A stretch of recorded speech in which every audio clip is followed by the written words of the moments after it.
pour moi, pour consentir à quelque chose, il faut être informé. Enfin, pour moi, le consentement, c'est accepter une situation ou faire quelque chose en étant d'accord. Et pour accepter ou faire la chose, il faut être informé sur ce qu'on fait.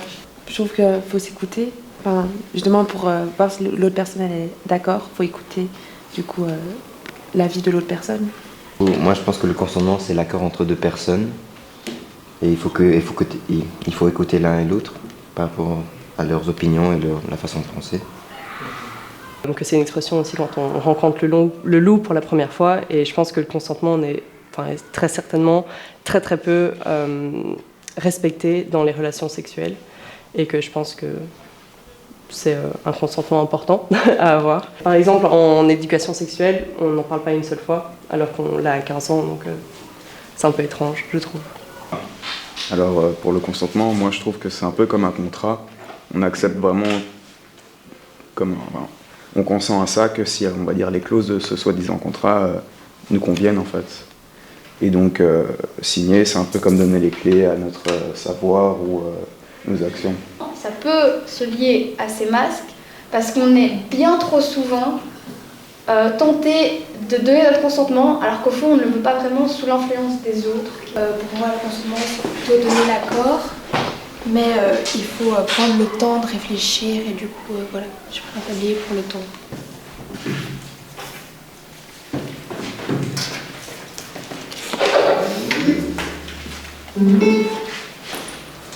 Ça me fait penser au fait qu'on n'ose pas dire non.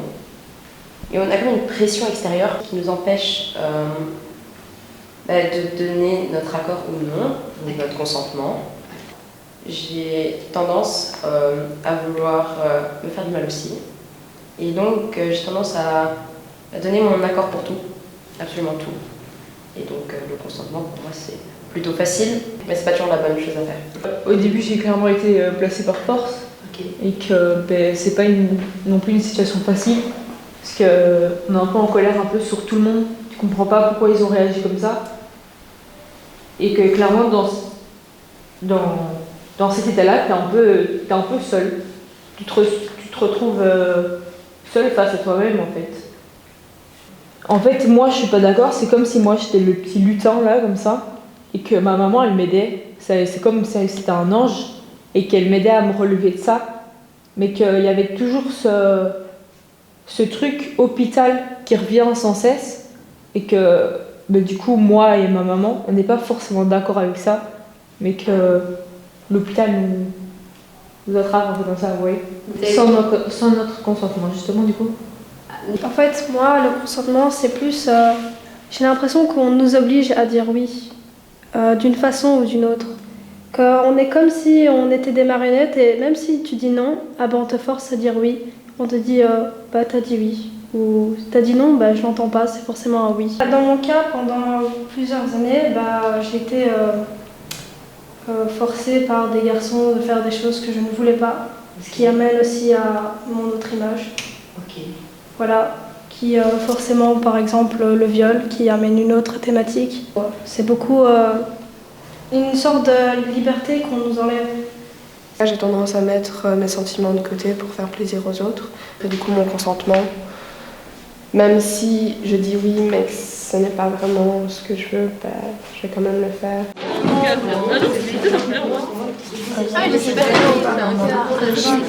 J'ai pris ça comme une amitié un peu toxique. Et lui, il se voile la face en se disant que c'est son ami et même s'il ne consent pas à ce qu'on lui dit de faire, il reste dans l'amitié parce que, je sais pas, il est attaché à la personne. Si on n'accepte pas son oui ou son non, il devient malheureux et du coup il est en prison avec un boulet, donc ça l'empêche d'avancer. On dit généralement pas ce qu'on ressent. Et à chaque fois on dit quelque chose pour faire plaisir aux gens, mais nous à la fin on n'est pas contents. Enfin, en tout cas, moi, je fais souvent ça. Deux personnes qui se tirent chacun d'un côté sur une corde. Et forcément, il y en a un qui ne respecte du coup pas le choix de l'autre. Moi, j'ai une personne qui tire une calèche, mais il a peut-être pas forcément envie d'aller dans le froid, sauf que c'est son métier, entre guillemets. Et du coup, il est un peu obligé, enfin il n'accepte pas forcément d'y aller, mais il est obligé parce qu'il doit le faire. Mais c'est un peu comme tout le monde a dit, t'as pas forcément envie de faire quelque chose, mais que t'es obligé. Enfin, par exemple, moi parfois chez moi j'ai pas forcément envie de mettre la table, mais quand mes parents me le demandent, ben, je le mets parce que j'ai pas envie de les décevoir. Le consentement, pour moi, ça représente ça. C'est alors que je suis dans le doute ou je ne sais pas quoi faire, je ne sais pas quoi dire, je ne sais pas quoi choisir. Et avoir pris ma décision me permet de retrouver vraiment de la vie. La goutte d'eau pourrait représenter un médicament, quelque chose qu'on injecte. Et donc on voit d'abord le dessus, puis quand on regarde de près, on voit le fond de l'iceberg. Et donc c'est aussi ça le consentement, c'est de savoir où on s'engage, où on met les pieds, quand on prend quelque chose, qu'est-ce que ça peut faire éventuellement. Et c'est quelque chose qui est beaucoup trop caché. Donc il y a opposition entre les deux.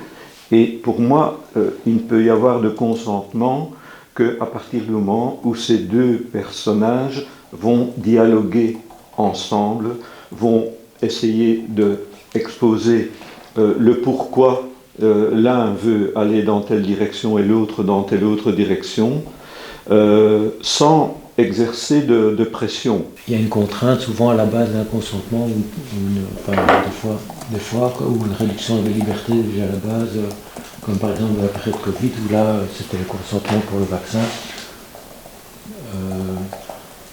Et donc des fois c'est de choisir en fonction des intérêts d'autrui, consentir alors que c'est pas spécialement très intéressant pour nous. C'est cet accord qu'il y a entre l'enfant, l'aigle et la cage. C'est un accord commun en fait. Voilà, c'est ça. C'est un accord commun entre les trois. Voilà. Pour moi, le consentement, c'est une question de positionnement. Mais se positionner, c'est un peu comme lancer un dé. C'est un peu jouer au loto. Parce qu'on ne sait pas qui on a en face de soi. Est-ce que ça va être entendu? Est-ce que ça va être respecté? Est-ce que les circonstances vont faire en sorte que ça va être possible, que les choix soient respectés aussi? Et puis aussi, j'aime bien cette carte parce qu'il y a un petit diable dessus et que pour moi, le consentement, il peut être vite oublié. Et il y a aussi le flou avec le fait que consentir, c'est un concept assez global. Et quand on dit oui à quelque chose, on ne dit pas oui à tout.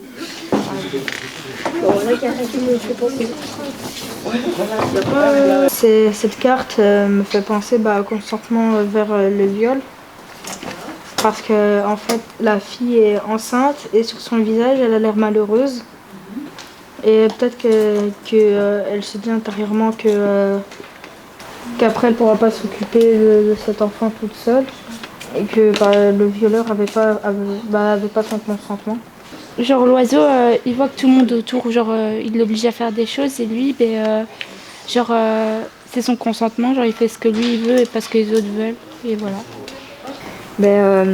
Il y a clairement l'homme qui est en train de forcer la femme à quelque chose et ça se voit qu'elle a peur et qu'elle essaye de pas se laisser faire. Moi ça me fait penser à exprimer ses sentiments sur le fait de faire quelque chose pour que l'autre personne ait bien l'idée de ce que l'autre personne a envie de faire.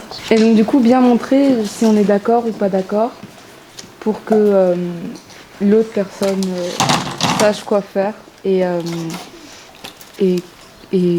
que ça soit dans un contexte de fiabilité. Parfois il y a des gens, ils se rapprochent de toi parce qu'ils savent par exemple que tu es quelqu'un de naïf ou quoi. Et forcément, ils n'ont pas forcément une bonne intention. Par exemple, je sais pas moi, une fille ou un garçon qui sort avec une personne plus petite que soi, donc par exemple 15-25 ans, il y a un problème. Vu que, je sais pas, t'as emprise sur lui ou sur elle, t'as plus facile à le convaincre. Du coup, à le forcer à dire oui. Il n'y a plus vraiment consentement parce que c'est la personne qui va choisir tes décisions à ta place. Tu dis pas oui parce que tu as envie de dire oui, tu dis oui parce que tu n'as pas forcément envie de décevoir la personne ou tu n'as pas forcément envie de l'énerver ou parce que tu n'as pas envie de la perdre, mais tu dis pas oui parce que tu as envie. Tu dis oui juste pour entre guillemets faire plaisir à la personne. Pour moi, quand c'est un truc de consentement, on a plusieurs visages. Bah, par exemple, on va parler de la personne qui force la personne à faire quelque chose. Donc dans le cas du viol, la personne, elle va pas forcément... par exemple, elle va faire le gentil au début, ou bien la gentille. Et puis après, elle va changer de visage à chaque fois. Après, elle va commencer à te manipuler et à vouloir abuser de toi. Et c'est pareil pour la victime. La victime, au début, elle a un visage hyper souriant et à la fin, elle se retrouve avec plus du tout le même visage. C'est le fait d'avoir le pouvoir sur une personne et du coup, la personne n'est pas capable de dire oui ou non. C'est tout. Dans certains pays, il y a des parents qui forcent à marier deux petits ensemble qui se connaissent depuis longtemps. Du coup, ouais, c'est forcé. Sans vouloir dire oui. Le mal, on ne le voit pas forcément partout, alors qu'il peut être si proche en fait. Et les apparences sont clairement trompeuses. Ça arrive dans les familles des fois qu'il y ait des viols ou des trucs comme ça. Pour moi, cette carte, elle représente un couple. Et quand on a besoin d'être en couple, il faut avoir l'accord d'une personne. Et non un chantage forcé. Comme par exemple, si quelqu'un va balancer des nudes et que le garçon il va dire oui, tu dois être en couple avec moi, sinon je les balance. Alors ça, c'est pas avoir le consentement de la personne pour être en couple. Tandis que si on a le coup de foudre et tout, il faut avoir un accord pour se mettre ensemble.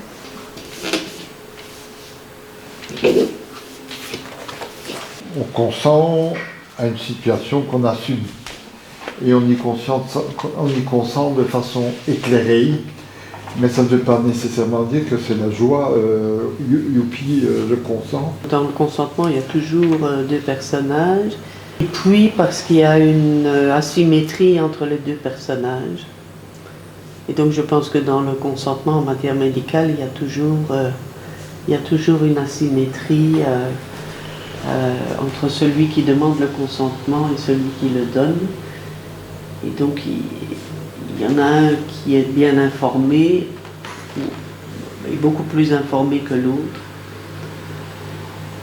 Et donc ici, le vieux monsieur, on peut supposer qu'il a plus d'expérience que le petit gamin qui monte l'escalier. Voilà. Et alors je pense aussi que c'est une question, le consentement, c'est une question de mise à niveau entre les deux partenaires. Donc ici, il grimpe l'escalier. Il va sans doute rejoindre le grand-père.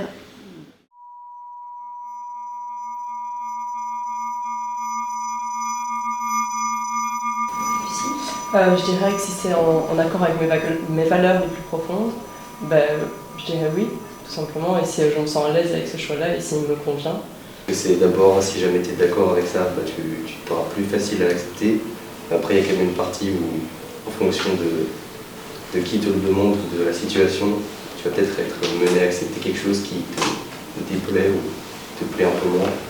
Je sais pas, si tes parents te demandent quelque chose et que tu n'as pas envie de le faire, tu vas quand même le faire parce que c'est tes parents, ils sont un peu obligés. Il y a aussi la hiérarchie. Si notre patron nous demande de faire quelque chose, que ce soit bien ou mal, on va le faire parce que je peux me faire virer, et ça rejoint aussi la pression sociale. C'est pas je veux ou je peux le faire, c'est je dois pour être accepté dans le groupe. Mais si la personne qui te demande ton accord est quelqu'un de confiance et dont tu connais, moi je dirais oui. Il y a certains moments où on n'a pas vraiment de choix. Avec nos parents, même avec nos profs, nos directeurs, tout ça, on n'a pas vraiment le choix de dire non.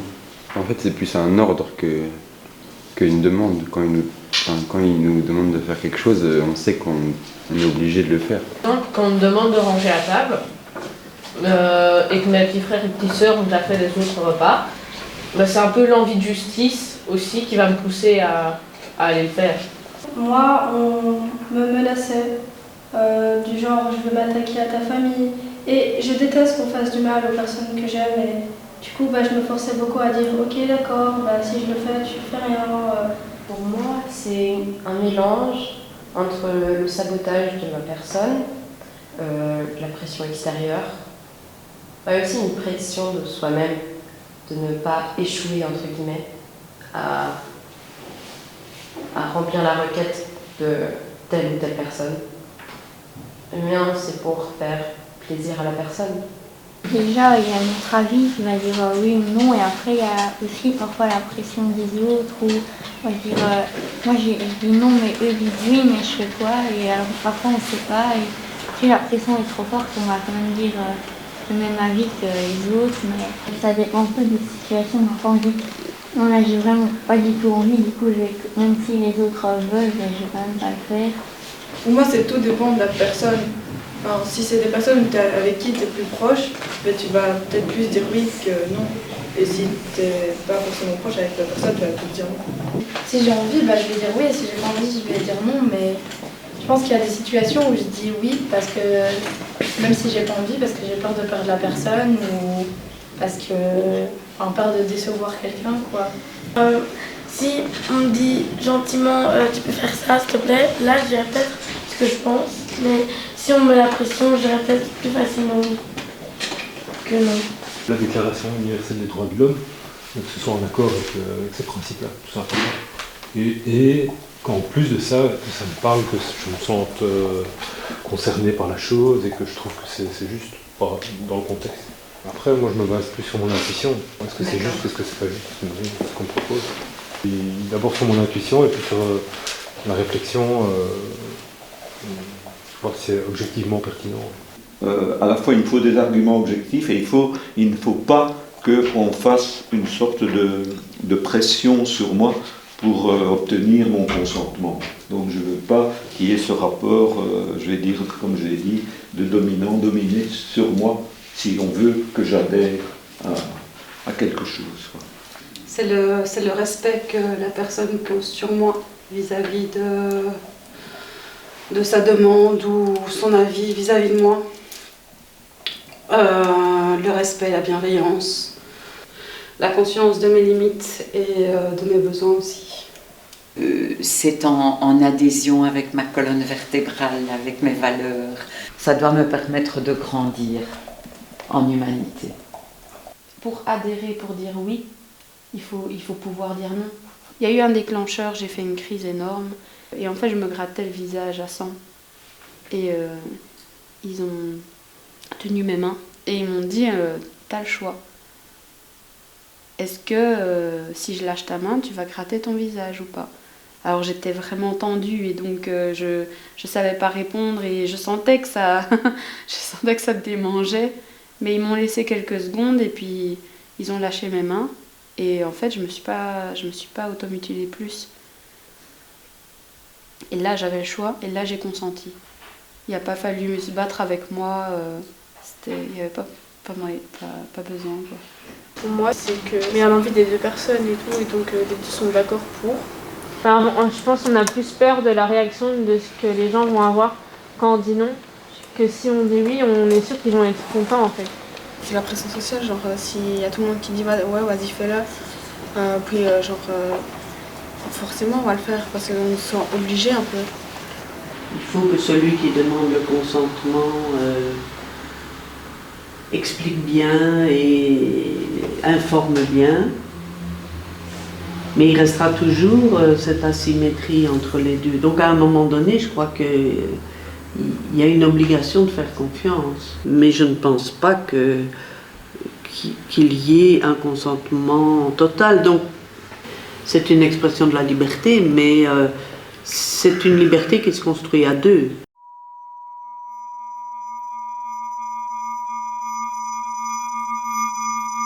Si la personne en face est dans un état de danger, pas forcément sur le court terme, mais ça peut aussi être sur le long terme, des fois, je pense qu'il faut passer outre son consentement parce que peut-être qu'elle n'a pas la possession de tous ses moyens et le recul sur tout ce qui se passe.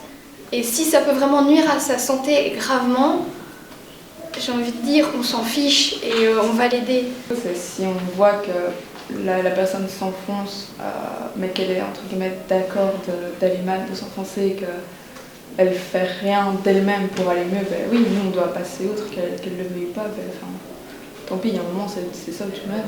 Ben... Je peux ne pas respecter le consentement des enfants, et surtout quand ils sont petits, suite à une situation, genre je veux mettre ma main sur la plaque électrique, bon voilà, non, tu vas pas le faire quoi.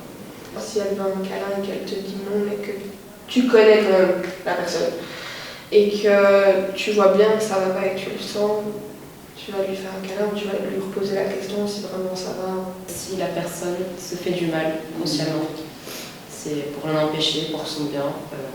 Ça m'est strictement égal. Si la personne n'est pas d'accord de ne pas se faire du mal. Mais je me mets beaucoup à la place de mes parents, du fait que voilà, on a porté plainte, moi j'étais pas du tout d'accord. Donc c'est la justice qui a dit que bah voilà, c'est fait, donc tu peux plus rien dire. Que ça soit oui ou non, bah c'est fait, c'est comme ça. Parce qu'ils avaient peur pour moi, pour ce que je pouvais faire. Et du coup, ils ont été portés plainte pour que tout s'arrête directement.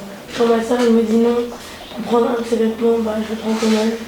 Parce que bah, je le trouve beau. Et voilà.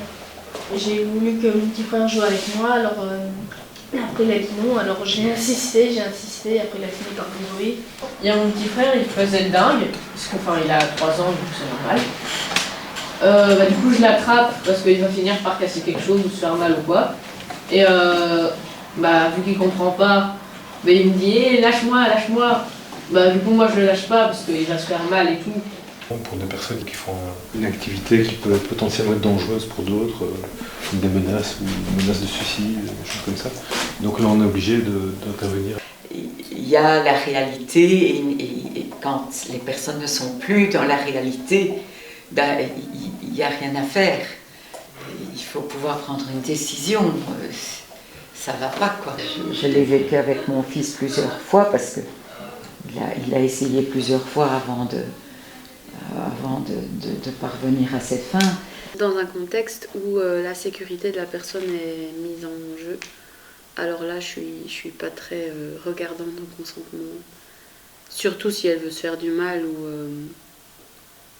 Ouais, ça m'est arrivé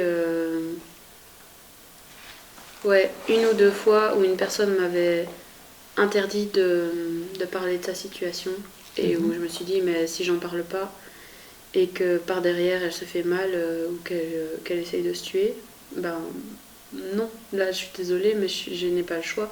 Parce que cette personne je l'aimais pas, du coup j'ai pas respecté son consentement et c'est parce qu'au moment où il respecte pas mon intimité ou des trucs comme ça, à un moment je vais aussi le dire et enfin voilà. Mais c'est pour une bonne raison, c'est qu'il avait pas à faire ce qu'il a fait.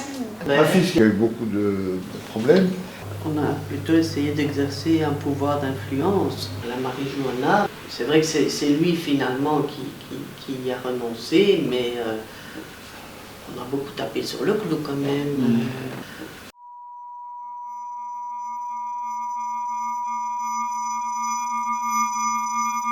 Ce week-end, j'étais en week-end scout et j'avais encore plein de devoirs à faire, etc. Et je voulais juste rentrer chez moi. Et mes parents m'ont obligée à aller à une fête de famille, etc. Et j'avais vraiment pas envie, j'avais dit non, mais on m'a obligée, sinon on allait me prendre mon téléphone. Du coup, voilà. Par exemple, je sais plus quand j'étais dans le bus et il y avait un vieux qui arrêtait pas de me regarder. Donc ça comprendre, j'avais pas envie qu'il me regarde parce que c'est perturbant. Puis même, il continuait toujours à me regarder. À un moment, mes parents ils m'ont demandé s'ils voulaient faire un stage en néerlandais. Bon, moi logiquement j'ai répondu non. Mais au final ils ont dit qu'ils allaient réfléchir entre eux à voir si j'y allais ou pas. Mais du coup moi j'ai pas compris pourquoi ils m'ont posé la question. Si au final ça peut réfléchir seulement entre eux, à mon avis en fait j'avais l'impression qu'ils comptaient pas. Par exemple partir en Italie, mais moi j'avais pas envie, j'avais envie de rester avec mes amis et faire parce qu'ils allaient organiser une fête et tout ça. Et ma mère m'a demandé est-ce que tu veux partir en Italie? J'ai dit non, j'ai pas envie. Et après je sais quand même aller. En fait, moi ce que je comprends pas, c'est que parfois ils nous demandent notre avis, mais de toute façon en fait ils réfléchissent entre eux. Et du coup en fait ça sert à quoi de demander notre avis? En fait c'est plus frustrant qu'autre chose. Moi je supporte très mal les neuroleptiques et voilà, donc évidemment n'importe qui, s'il avait les effets que j'ai, essaierait de fuir ça, mais on m'a contraint plusieurs fois. On m'a clashé vraiment très très violemment sur le trottoir. Ils étaient 3, il y en a un sur mon dos, enfin c'était horrible quoi. Et mon taux d'hormones thyroïdiennes à ce moment-là a été modifié par le stress, par toutes sortes de... une situation où j'étais presque mort. Donc j'ai moyennement adhéré au traitement qu'on me donnait. Depuis ce moment-là, je suis plutôt distant du milieu médical strict et fermé. Et plutôt partisan de la médecine non conventionnelle? J'étais adolescente et je voulais faire des études qui allaient me permettre de me mettre sur le chemin du travail le plus rapidement possible. Mais ma mère avait ses convictions et dans ses convictions, il fallait absolument faire de grandes études. Et donc ça l'a obligée à me contraindre de continuer dans l'enseignement général. Les conséquences de cet acte-là ont été dramatiques pour moi parce que j'ai suivi par un décrochage scolaire. Donc moi je pense qu'à partir du moment où on refuse le choix à quelqu'un, c'est lui couper les ailes. Pas consentante pour enlever mon soutien-gorge en isolement, pas consentante pour qu'on me mette une couche parce que je peux pas aller aux toilettes. Ouais, la sangle 6, ça ira, non ça va pas, ah putain j'arrive pas à le faire, et j'entendais tout ça et bon on va lui injecter du Temesta quand même, et en fait moi j'existais pas, moi j'étais comme une vache qui allait se faire égorger, et donc je paniquais et je me disais mais qui je suis, où je suis, qu'est-ce qui se passe, qu'est-ce qui m'arrive, pourquoi, enfin bref, j'ai plein de choses qui passaient dans ma tête. À ce moment-là, il n'y a pas la question de ouais, je suis d'accord ou non, je suis pas d'accord. Il y a la question de on va me tuer, ou je me fais agresser, ou c'est qui ces gens que je croyais connaître et qui me font ça. À ce moment-là, je me dis pas oui, mais c'est vrai que je fais quand même des choses, voilà. J'étais complètement tétanisée en fait. On m'a attachée, on m'a injecté 4 mg de Temesta, on est sorti. C'est pas du soin à ce moment-là. Pour moi, ça a été dans un cas d'abus sexuel. Et donc, du coup, ça a été compliqué. C'est compliqué de vivre avec quelque chose où t'as pas été respecté dans le consentement. Parce que c'est pas quelque chose qui va rester quelques temps, c'est quelque chose qui va te suivre à vie. C'est pas t'as perdu la prière, papier, ciseaux, tu vas pleurer quoi. C'est autre chose. Je me suis fait harceler. C'est par exemple, on venait vers moi, juste pour me pousser et me dire des insultes. Et du coup, je me sentais pas respectée. Par rapport à un problème, genre avec mes parents aussi, c'est genre ils ne demandent jamais mon accord pour faire des choses quoi. C'est toujours eux qui décident de ce que je dois faire de ma vie, de ce que je dois faire comme études et des trucs comme ça quoi. On m'a jamais respecté le niveau consentement et tout. Mes parents, mes amis, ma famille, personne n'était genre sympa, demander l'accord pour avoir ça ou me faire ça, etc. Et puis quand j'ai changé, que je suis arrivée ici, maintenant au final, il n'y a plus personne qui est là pour moi. Et ça, c'est ce qui blesse dans une famille, c'est qu'on se retrouve seul à un moment à cause de tout ce qu'on a pu faire dans le passé, à cause des parents, de la famille et des amis. Et tout ça, quand on explique aux parents et qu'on essaie de leur faire comprendre que c'est de leur faute et pas de notre faute à nous, au final, ça nous blesse nous, parce qu'ils veulent pas comprendre. Genre au tribunal, voir mon père, genre j'avais pas mon mot à dire, j'étais trop jeune et genre on m'écoutait pas et j'ai l'impression que c'était les autres qui décidaient à ma place.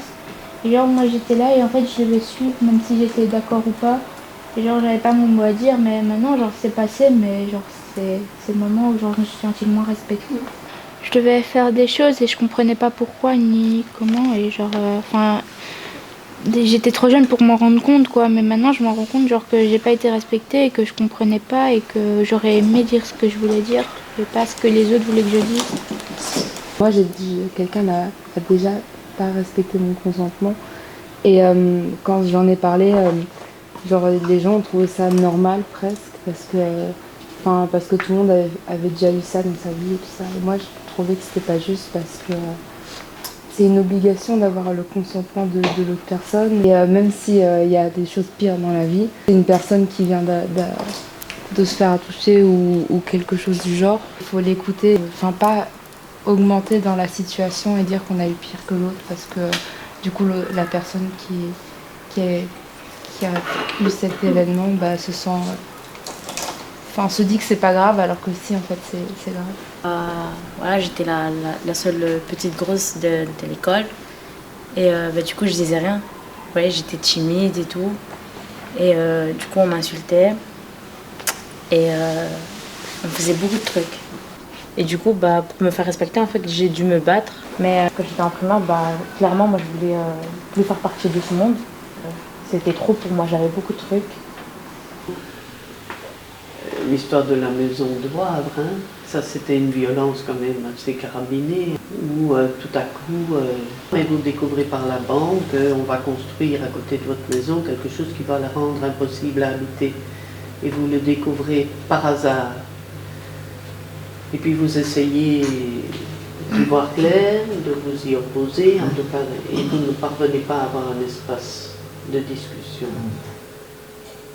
Et donc finalement, vous êtes obligé de la quitter. Voilà.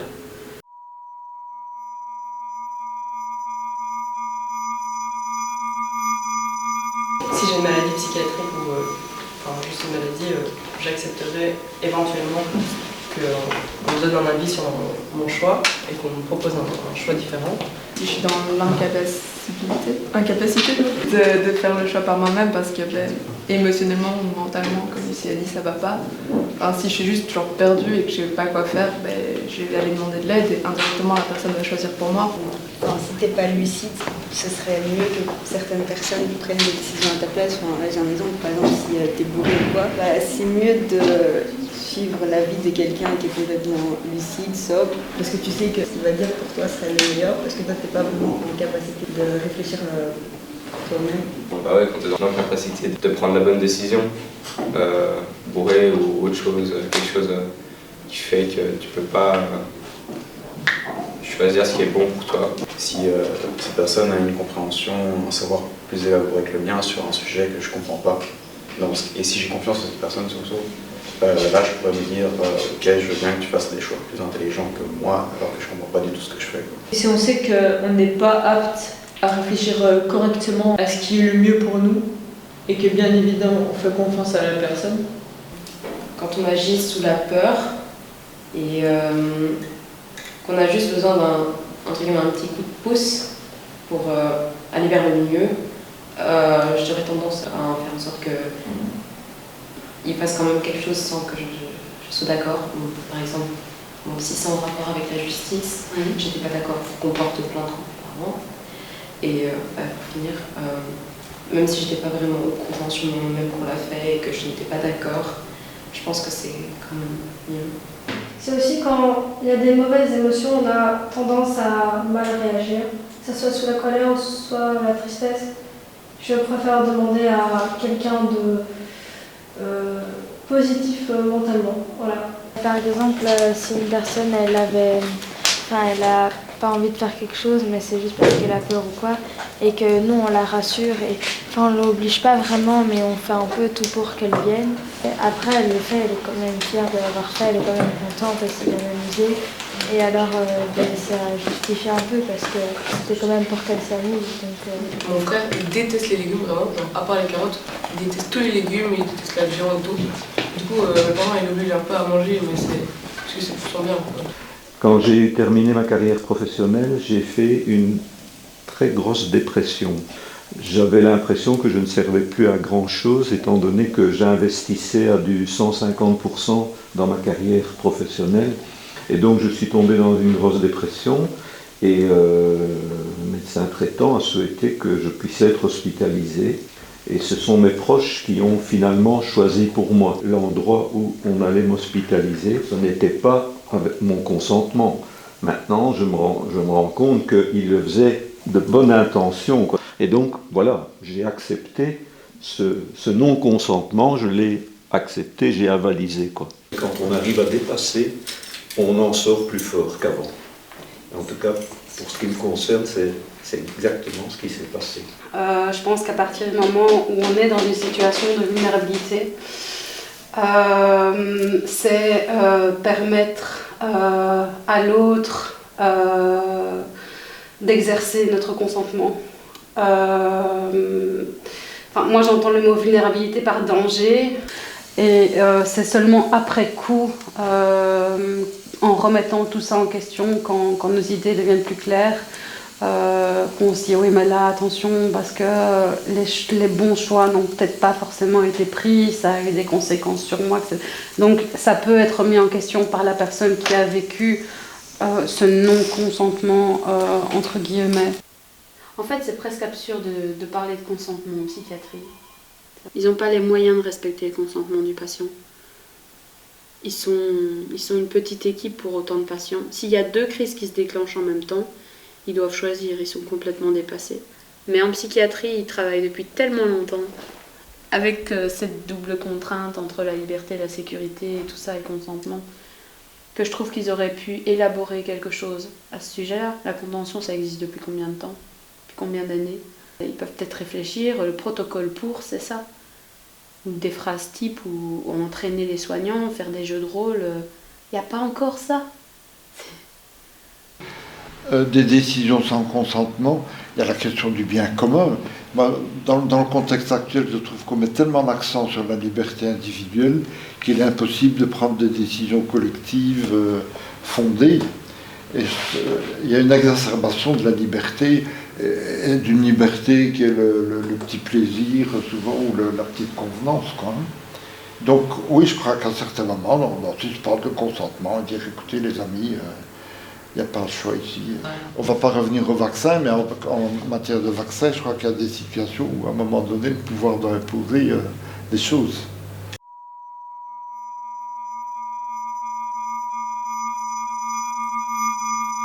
Plus qu'on apprenne aux jeunes et aux enfants à tout simplement d'abord apprendre à savoir ce qui leur va, enfin, ce qui leur convient, qu'est-ce qu'ils veulent pour eux-mêmes, pour qu'après ils puissent beaucoup plus facilement tenir tête à une situation qui ne leur convient pas. On nous apprend à dire oui, à accepter parce que c'est un adulte, c'est un machin, c'est tout bon pour toi, mais si on n'est pas d'accord avec ça, il faut apprendre à l'enfant à pouvoir dire non, lui montrer qu'il y a la possibilité de pouvoir dire non. Moi je dirais écouter les uns les autres. Parce que comment il peut y avoir un accord si on ne s'écoute pas dans la société en général. Moi c'est, je dirais la solidarité et tout ça, ouais. Le monde est bien trop égocentrique maintenant. Dès notre plus jeune âge, on devrait nous apprendre à écouter les gens pour justement respecter leur consentement et aussi nous apprendre à du coup savoir dire non et savoir en parler si jamais il se passe un truc, pour qu'on puisse en parler. Dans tout ce qui est la sexualité, donc je pense que s'il y avait vraiment de tabou sur le sujet, peut-être qu'on saurait mieux se faire son avis. Donner plus d'options, de choix, donc si tu peux pas faire ça, tu peux essayer de faire ça, tu peux faire ça à la place, mais pas donner un choix aux gens. En fait, c'est une chaîne. Si tout le monde respecte le oui de tout le monde ou le non de tout le monde, il y aurait plus de respect dans la vie générale. J'ai juste envie que les gens ils apprennent à prendre de l'attention à ce qu'une personne dit. Que ce soit un oui ou un non, c'est comme ça, c'est qui est d'accord. Il faudrait qu'on sente que quand on dit quelque chose, qu'il n'y ait pas de jugement. Parce que dans notre société, on peut clairement dire la vérité, c'est qu'il y a du jugement partout. Que si on dit quelque chose, on ne doit pas avoir peur d'être jugé. Ça, il faut changer les personnes.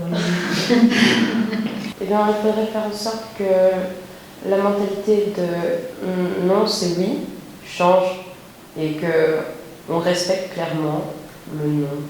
Parce qu'on est tous des êtres humains, on a tous le droit de dire non. Enfin, du moment que ça porte atteinte à personne.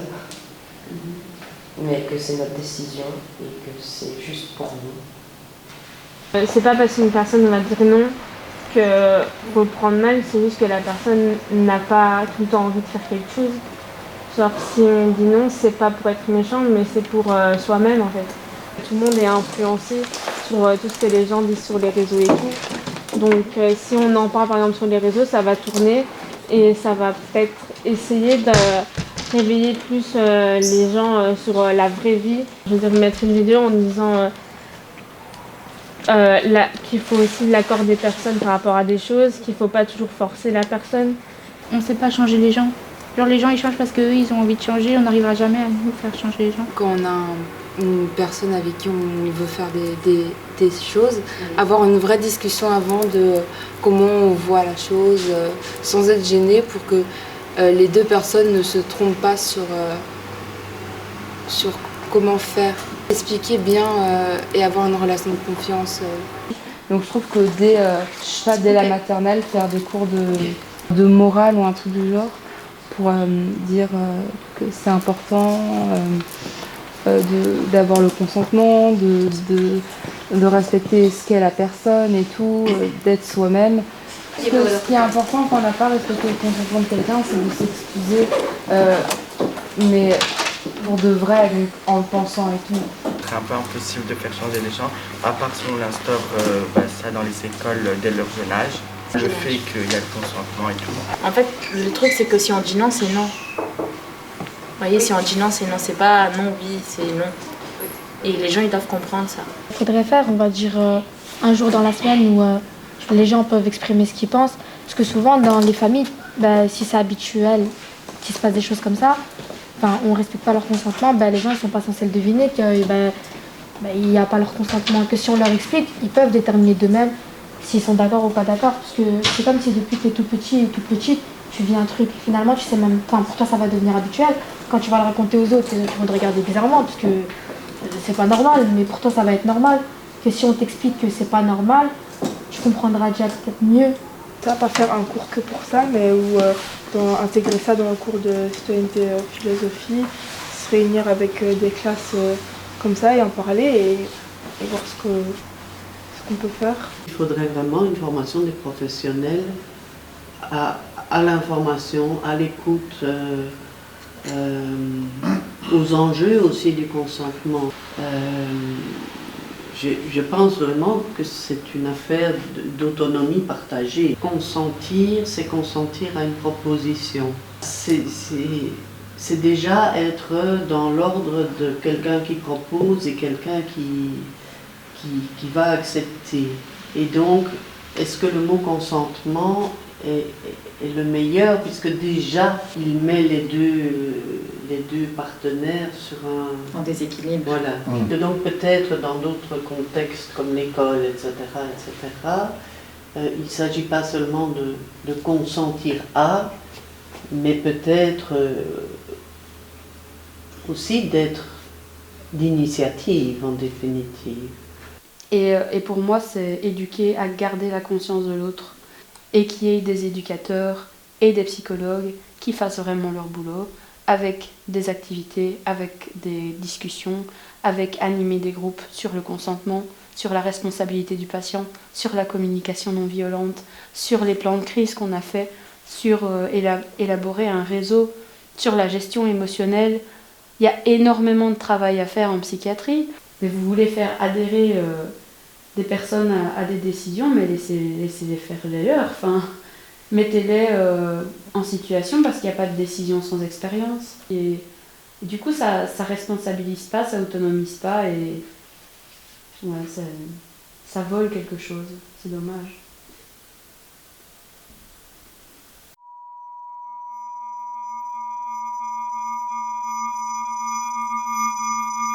En tout cas, moi, grâce à ça, je sais un peu mieux ce que c'est le consentement. Je pensais pas que c'était tout ça le consentement. Genre, je pensais pas que ça allait si loin, si profondément. Moi, ça m'a un peu appris à comprendre comment les autres ressentaient le consentement parce que des fois, tu te dis mais pourquoi il n'a pas respecté mon choix ou pourquoi et tout. Et là, tu comprends qu'il n'y a pas que toi qui ressens ça, quoi. Moi, je trouvais quand même intéressant d'écouter toute la vie la vie de tout le monde, comme ça m'apprenait qu'il n'y avait pas alors que moi qui avait ces choses-là. Moi, ça va peut-être m'ouvrir les yeux dans la vie après. En vrai, je vais me rappeler de ça. Je vais me mettre à la place de la personne et puis je vais plus l'écouter. Comme on a dit, on en parle peu. Et déjà, là, on a eu l'opportunité de parler avec vous et des personnes qu'on ne connaît pas. On s'est tous défoulés, on a tous dit ce qu'on pensait et tout. Du coup voilà, c'était bien, parce qu'on a eu des avis différents et tout.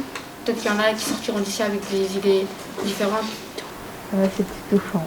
Quand on a vécu des choses et qu'on en parle comme ça, ça peut te remémorer des souvenirs, etc. Moi, je trouve que c'était intéressant de savoir la vie des autres. Et oui, c'était touchant d'entendre des histoires. Et je pense que ça a fait du bien aux personnes qui ont vécu ça d'en parler. Enfin, j'espère en tout cas. C'était touchant. D'un côté, c'était bien d'autre aussi. Parce qu'on a pu parler avec à peu près presque tous les pavillons, sauf les petits bien sûr. Mais en parlant avec les autres pavillons, ils ont pu comprendre un peu pourquoi déjà on était dans des états pas possibles des fois, etc. Après, ils ont pu aussi nous comprendre sur d'autres manières de peut-être ce qu'ils ont vécu ou ce que nous on a vécu. On a pu les écouter comme ils ont pu nous écouter. Et ça, c'est super touchant. Il y a eu des trucs un peu sensibles qu'on a tous eu un petit peu. On a dû sortir des fois, mais tout. Mais sinon, on était toujours tous à l'écoute l'un et l'autre. Et ça, c'était vraiment super.